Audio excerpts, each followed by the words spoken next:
Dedicar 2 programas al estudio de cada libro de la Biblia no es una tarea fácil, pero a la vez es una tarea emocionante. Esperamos que al realizar este estudio, usted se sienta animado a estudiar más profundamente cada libro de la Palabra de Dios. En esta visión panorámica de cada libro, simplemente le damos una pequeña muestra con excelente sabor para que usted sea animado a consumir este maravilloso alimento que proviene de la Palabra de Dios. Al continuar nuestro estudio de la serie titulada La obra maestra de Dios, concierto en 66 movimientos, le invitamos a escuchar el mensaje titulado Éxodo, historia de una liberación milagrosa. Moisés se encontró frente a una gran posibilidad, frente a un gran desafío, pero también frente a una gran tarea que intimida a cualquiera. Por eso se sintió como que en algún momento estaba discutiendo y debatiendo con el Señor, pero finalmente cede, regresa a Egipto y empieza toda una serie increíble de eventos. A propósito, no fue que las cosas de súbito se inclinaron a su favor. En el capítulo 5, apenas una etapa en el camino en la cual le daré algunos descubrimientos arqueológicos muy interesantes para verificarlo, después de que Moisés y Aarón, su hermano, regresan a Egipto y empiezan esta situación, lo que hace el faraón es aumentar el rigor de la tarea. No era fácil ir donde Faraón y decir, nos vamos, quiero libertar a mi pueblo, y todo iba a ser muy fácil. No quedó impresionado en lo más mínimo por este homicida que había regresado al país y estaba tratando de hacer ahora un éxodo. Observe lo que dice el capítulo 5 a partir del versículo 4. Entonces el rey de Egipto les dijo, Moisés y Aarón, ¿por qué hacéis cesar al pueblo de su trabajo? Volved a vuestras tareas. Dijo también Faraón, he aquí el pueblo de la tierra es ahora mucho, y vosotros les hacéis cesar de sus tareas. Y mandó Faraón aquel mismo día a los cuadrilleros del pueblo que lo tenían a su cargo y a sus capataces, diciendo, de aquí en adelante no daréis paja al pueblo para hacer ladrillo, como hasta ahora, que vayan ellos y recojan por sí mismos la paja. Y les impondréis la misma tarea de ladrillo que hacían antes, y no les disminuiréis nada porque están ociosos, por eso levantan la voz diciendo, vamos y ofrezcamos sacrificios a nuestro Dios. Agrávese la servidumbre sobre ellos, para que se ocupen en ella y no atiendan a palabras mentirosas. Amelia Edwards es una reconocida autoridad en cuanto a Egipto y describe este comentario. Es un hecho curioso e interesante que los adobes son de 3 calidades. En las hileras más inferiores de las masivas murallas de Egipto que se han desenterrado, los adobes están hechos de barro mezclado con paja. Más arriba, cuando parece que la paja escaseaba, el barro está mezclado con cañas o juncos. Finalmente, cuando se acabaron estos materiales, los adobes en las partes superiores consisten únicamente de lodo del Nilo, sin ninguna otra sustancia añadida. Esto es exactamente lo que leemos en Éxodo 5. Los obeliscos y monumentos excavados por los arqueólogos revelan toda una riqueza de información. Un hallazgo impresionante.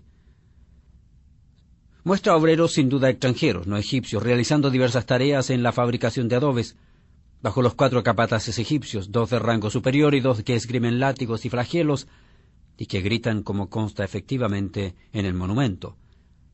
Trabajen sin desmayar.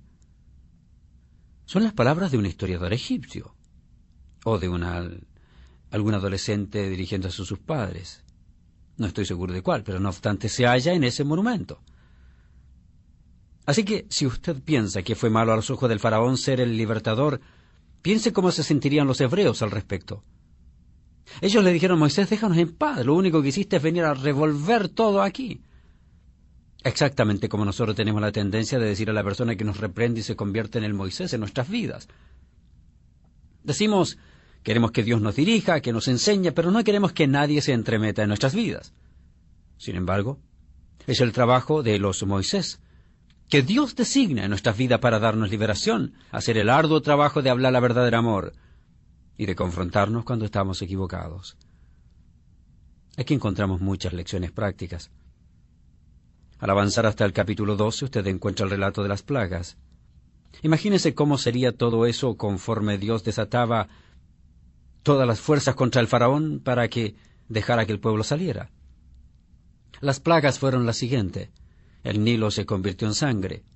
Hubo ranas en toda la tierra, luego hubo piojos por todas partes, moscas, después una enfermedad en el ganado, hubo úlceras o furúnculos, granizos, langostas. Langostas eran insectos que devoraban la vegetación, hubo profunda oscuridad que la luz no podía penetrar. Finalmente, el ángel de la muerte pasó por allí y todo esto cobró su precio en el faraón y su liderazgo. Finalmente los hebreos oyeron las palabras que tanto habían esperado oír. Váyanse. En el capítulo 12 encontramos el clímax del libro, en los versículos 40 al 42. El tiempo que los hijos de Israel habitaron en Egipto fueron 430 años. Y pasados los 430 años, dice el capítulo 12, en el mismo día todas las huestes de Jehová salieron de la tierra de Egipto. Tome nota de la palabra salieron. Es la misma palabra, Éxodo. El pueblo del Señor salió de la tierra de Egipto. Hubo un éxodo masivo. ¿Es noche de guardar para Jehová por haberlo sacado en ella de la tierra de Egipto? Esta noche deben guardarla para Jehová todos los hijos de Israel en sus generaciones. Y así se ha hecho. Un comentario doctrinal antes de avanzar más. En el Antiguo Testamento la ilustración cenit del poder de Dios es el Éxodo. En el Nuevo Testamento, cuando algún escritor quiere ilustrar el cenit del poder de Dios, menciona la resurrección de Jesucristo. Interesante. La ilustración ápice de la autoridad de Dios es el Éxodo. Los escritores del Antiguo Testamento con frecuencia se referirán al Éxodo, diciendo si Dios pudo hacer tal cosa, puede hacer cualquier cosa. En el Nuevo Testamento continuamente se refieren a la resurrección de Cristo, diciendo si Dios pudo hacer eso, puede hacer cualquier cosa. Casi puedo imaginarme la grandiosa escena que debe haber sido. Encima de esto vemos la Pascua. En la primera parte del capítulo 12 tenemos la historia de cómo Dios les dijo a los israelitas cómo podían evitar el azote del ángel de la muerte. El ángel vendría para matar a todos los primogénitos, a los varones de los egipcios, los primogénitos varones. En todo hogar egipcio que tenía un primogénito varón hubo muerte esa noche. Y Dios le dijo: ahora así es como ustedes evitarán eso. Le dice a los judíos, a su pueblo: tomen un cordero, asegúrense de que no tenga defecto alguno, tomen la sangre. Al matarlo, úntenla en los postes y el dintel de sus puertas. Cuando el ángel de la muerte llegue esa noche, pasará de largo por sobre sus casas. Literalmente pasará por encima. Esa celebración se convirtió en un memorial para los judíos desde ese entonces en adelante. Todos los años debían tomar un cordero. Debían sacar de su casa toda levadura y asar el cordero de una manera especial. También debían vestir cierta clase de vestidos. Debían observar la cena pascual, que era una hermosa historia o ilustración de Jesucristo, por cuanto, cuando Dios, al ver su sangre derramada, pasaría por encima de todos los que están cubiertos por la sangre de Cristo. Allí en Egipto tenemos la primera ocasión en que se realizó esta escena. Es más, la cena del Señor tiene sus raíces en la celebración israelita de la Pascua. La sangre y el pan, la copa y el jugo de fruto de la vid, el pan que hablaban del cuerpo y la sangre de nuestro Salvador, las raíces de tal celebración están en el Éxodo. Pues bien, llegó la liberación. Ni siquiera puedo imaginarme a 2 millones de personas saliendo del país. Si acaso usted se pregunta de dónde saco esa cifra, observe el versículo 37. Capítulo 12. Partieron los hijos de Israel de Ramesés a Sucot, como 600,000 hombres de a pie, sin contar los niños. Ni siquiera menciona a las mujeres. Una sencilla operación aritmética nos da como resultado alrededor de 2 millones de personas. Si Moisés pensaba que tenía las manos llenas con su rebaño de ovejas en el desierto, todavía no había visto nada. Tenía mucho más que ver. Empezando en el capítulo 13 y hasta el 18 tenemos el viaje. Esa es la tercera palabra para recordar. Esclavitud, capítulo 1 y 2. Liberación, capítulo 3 al 12. Viaje, capítulo 13 al 18. Observe los capítulos 13 al 18 y usted se dará cuenta que allí va el relato de lo que ellos tuvieron que vivir en su viaje. Capítulo 13, versículo 21. Y Jehová iba delante de ellos de día en una columna de nube para guiarlos por el camino, y de noche en una columna de fuego para alumbrarles, a fin de que anduviesen de día y de noche. Maravilloso. Van caminando a pie, en medio de ninguna parte, salen de Egipto dejando atrás todos los lujos de Gosén, Por lo menos tenían comida. Marchan por el desierto, no tienen ninguna luz por la noche, no tienen ninguna protección de las bestias salvajes, no tienen ninguna ayuda durante el día. La columna de nube y de fuego está con ellos y se queda con ellos. Dios nunca la retiró. La columna de nube y fuego los guió directamente hasta el Mar Rojo, como vemos en los capítulos 14 y 15. Al llegar allá, los egipcios están pisándole los talones, habían cambiado de parecer, estaban listos para perseguirlos y obligarlos a regresar, para volver a tenerlos una vez más como esclavos. Eso es lo que querían, eso es lo que pensaban, eso es lo que habían planificado.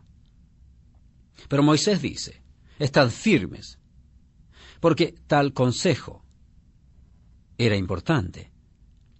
Los egipcios estaban listos a perseguirlos. Por el norte los judíos tenían las montañas que les cerraban el paso, por el sur las arenas del desierto y el mar por delante, y no había escape. Moisés le dice, sigan adelante. Los egipcios se acercan persiguiéndolo. Moisés le dice, no se preocupen, quédense firmes. ¿Cómo le parecería ser uno de los 2 millones y que su líder le diga, quédense quietos?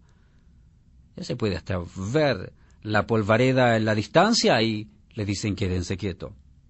Pero Dios demostró ser fiel.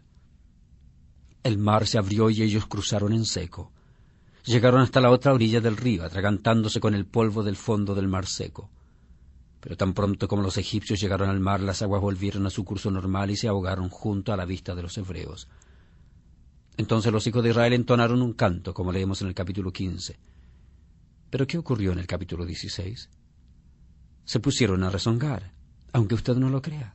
Versículo 2, y toda la congregación de los hijos de Israel murmuró contra Moisés y Aarón en el desierto, y les decían los hijos de Israel, ojalá hubiéramos muerto por mano de Jehová en la tierra de Egipto, cuando nos sentábamos a las ollas de carne, cuando comíamos pan hasta saciarnos, pues nos habéis sacado a este desierto para matar de hambre a toda esta multitud. ¿Recuerda usted este episodio? Allí tenemos al pueblo de Dios. Acaban de atravesar el Mar Rojo, el Señor los libró. Todavía no acababan de alejarse del mar cuando empiezan a rezongar. Así que el Señor les envía maná. Maná. Tenían maná para el desayuno, para el almuerzo, para la cena. Tal vez la señora de Moisés podía haber compilado un libro, 1000 maneras de preparar un maná. Lo comían crudo, lo rebanaban, lo comían emparedado, lo horneaban, lo hervían, pero se hastiaron, lo detestaban. También tuvieron agua de una peña, agua de manantial que brotaba precisamente ante ellos. Pero tampoco eso les contentó. Moisés pensó, envíame de nuevo a las ovejas, a los días en el desierto de Madián. En realidad podemos ser quisquillosos. Podemos molestarnos y reírnos de los hebreos, pero no es cierto que somos iguales. Se requiere de un apetito celestial para disfrutar del pan celestial. Donde hay la paz de Dios y donde hay hambre por Dios, uno come cualquier cosa que se le ponga por delante. Lo hace con gratitud. Es mejor un plato pequeño de legumbres que un enorme plato de bistec gordo sin la bendición de Dios. Eso es una paráfrasis de un proverbio muy conocido. Pues bien, ¿cuánto duró esto? Capítulo 19, versículo 1 nos dice que pasaron 3 meses. En el mes tercero de la salida de los hijos de Israel de la tierra de Egipto, en el mismo día llegaron al desierto de Sinaí. ¿Qué momento? Llegaron al Sinaí. Piensa en Moisés. Él solía llevar las ovejas por esos parajes. ¿Qué cosa? Pensó, yo nunca llegaré a nada, pero mírelo ahora. Ya no con sus ovejas, en aquel paraje. Ahora de regreso con 2 millones de seguidores, de nuevo en el Sinaí, pensando en la fidelidad de Dios. Dios le había dicho, Moisés, te traeré de regreso a este mismo lugar. ¿Lo recuerda? Se halla en el capítulo 3, versículo 12. Te traeré de regreso a este mismo monte y me adorarás precisamente aquí. ¿Alguna vez ha tenido una experiencia así como esa? He dicho en muchas ocasiones que una de mis más grandes nostalgias es poder regresar a mi ciudad natal, Punta Arenas, en el sur de Chile. Yo sé que el Señor me dará la oportunidad de visitar. Me imagino cómo se sentía Moisés. Te traeré de regreso a este mismo monte y me adorarás precisamente aquí. Algunas veces la nostalgia nos invade el estar en cierto lugar en donde Dios realmente significa mucho y en donde le dice muchas cosas. Luego usted se va, el tiempo pasa, tal vez años, y un día usted, como por casualidad, regresa y se encuentra en el mismo lugar, con unas cuantas canas más adornando su cabeza, unas pocas más cicatrices, muchos recuerdos, y se para y recuerda que lo que Dios le dijo años atrás ocurrió. Moisés entonces tuvo otro encuentro con Dios en el Sinaí, y Dios escribió su palabra para que Moisés la llevara al pueblo. Por primera vez, Dios escribe su revelación. Aun cuando el ser humano había estado en la tierra por miles de años, Dios escribe por primera vez, con su propio dedo, su revelación. Por primera vez Dios pone su verdad escrita, con su propio dedo en tablas de piedra. Moisés, allá arriba del monte Sinaí, recibe el mensaje de Dios. Entre el capítulo 19 y el 24 tenemos la ley. Dios le da a Moisés un documento escrito. La ley sencillamente les decía cuán santo era Dios, cuán pecadores eran ellos, y cómo no podía haber otra cosa que dependencia al andar con Él. La ley indicaba la norma divina. En el capítulo 20 tenemos 10 mandamientos. Usted necesita aprender de memoria varios pasajes bíblicos, incluso algunos pasajes de la ley. Ahora bien, un pueblo que adora necesita de un lugar para encontrarse con Dios. Por los siguientes capítulos, a decir verdad, en los últimos 16 capítulos del libro de Éxodo, tenemos el tabernáculo, aquella primorosa tienda o carpa de reunión, cuyo lugar santísimo Dios confinaría allí su presencia. En aquel lugar minúsculo, más interior detrás del velo, a donde el sumo sacerdote entraría una vez al año para ofrecer la sangre sobre el propiciatorio, allí habitaba la presencia de Dios. Allí tenemos el tabernáculo. No es ningún lugar gigantesco. El patio o atrio exterior apenas tenía algo así como 50 metros de largo y 25 de ancho. La tienda o tabernáculo medía apenas como 15 metros de largo por algo así como 5 metros de ancho. También había otros artículos y mobiliario. Había un altar de bronce donde se ofrecían los holocaustos. Había un lavatorio en donde se lavaban los sacerdotes. Dentro del tabernáculo había un candelero de oro y una mesa para poner el pan. Había un altar para el incienso. Dentro del velo interior había un cofre pequeño. Ningún lugar grande, apenas un cofre pequeño, como de un poco más de 1 metro de largo, como de 75 centímetros de ancho, 75 centímetros de alto, cubierto por una tapa de oro sólido. Aquella tapa era el propiciatorio. En cada extremo había un ángel, una réplica de un querubín con sus alas extendidas en cada lado de oro sólido. Leemos en las Escrituras que la Shekinah, o sea, la luz de la gloria de Dios, reposó sobre aquel lugar. Fantástico. Y Dios dijo, allí estaré yo, me podrás alcanzar mediante la sangre. Ahora tenemos un pueblo informado y organizado alrededor de Dios y su palabra, y con un lugar donde encontrarle. Observe el capítulo final, capítulo 40, mire el versículo 34. Entonces una nube cubrió el tabernáculo de reunión, y la gloria de Jehová llenó el tabernáculo. Estoy seguro que Moisés pensó que ese era el lugar donde quería estar, pero no podía hacerlo. Y no podía Moisés entrar en el tabernáculo de reunión, porque la nube estaba sobre él y la gloria de Jehová lo llenaba. ¿Qué cosa lo llenaba? La gloria de Jehová. Me figuro que esto quiere decir que mientras el pueblo estaba de pie afuera, puesto que era un lugar portátil de adoración, podían ver el tabernáculo y la luz que brillaba en él. Dentro del lugar había una luz cegadora, resplandeciente. El velo era levantado apenas una vez al año. Cuando el sumo sacerdote entraba para presentar la sangre, allí era el momento. Allí estaba la santidad de Dios.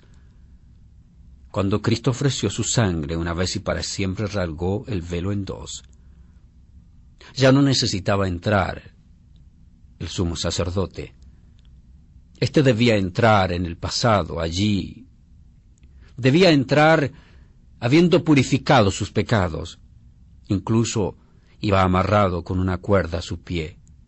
Llevaba unas campanillas para saber que se estaba moviendo. Si aquellas campanillas dejaban de sonar, era seña que había parado, y si había parado era porque seguro que estaba muerto. Si estaba muerto, nadie podía entrar a sacarlo, había que tirarlo con la cuerda para afuera. La gloria de Dios estaba allí. Cuando Cristo ofreció su sangre, rasgó el velo en dos y nos dio acceso instantáneo a la presencia de un Dios santo. Es maravilloso. Nunca Dios abandonó o abdicó su santidad. Lo que dijo fue: halló favor en mi Hijo. La propiciación ya está realizada. Estoy satisfecho con su muerte. En él todos pueden venir a mí. Ahora tenemos a pecadores estando frente a un Dios santo, mediante el acceso logrado por la sangre. 2 o 3 aplicaciones a la vida brotan de esto. Primero que nada, la libertad duradera es un resultado directo de la intervención de Dios. La libertad duradera es porque Dios la da. A menos que Dios intervenga, no conocemos lo que es la libertad. Si la libertad duradera es un acto directo de la intervención divina a mi favor, yo no puedo lograrla por sí solo. El libro de Éxodo nos habla de esto. Segundo, cuando Dios da liberación, en el proceso, Él usa sus instrumentos escogidos. Usted debe agradecer a Dios por los Moisés que han habido y hay y seguirán habiendo en su vida. Todos tenemos unos cuantos. Son aquellas personas singulares que Dios usa para darnos una liberación que de otra manera no hubiéramos conocido. Cuando Dios trae liberación, Él usa instrumentos escogidos. Tercero, la libertad debe ir balanceada con sumisión a la autoridad de Dios. La libertad debe estar equilibrada con sumisión a la autoridad de Dios. Los principales personajes en el libro de Éxodo son Moisés y el faraón egipcio, hermosas ilustraciones del bien y del mal en la tierra de hoy.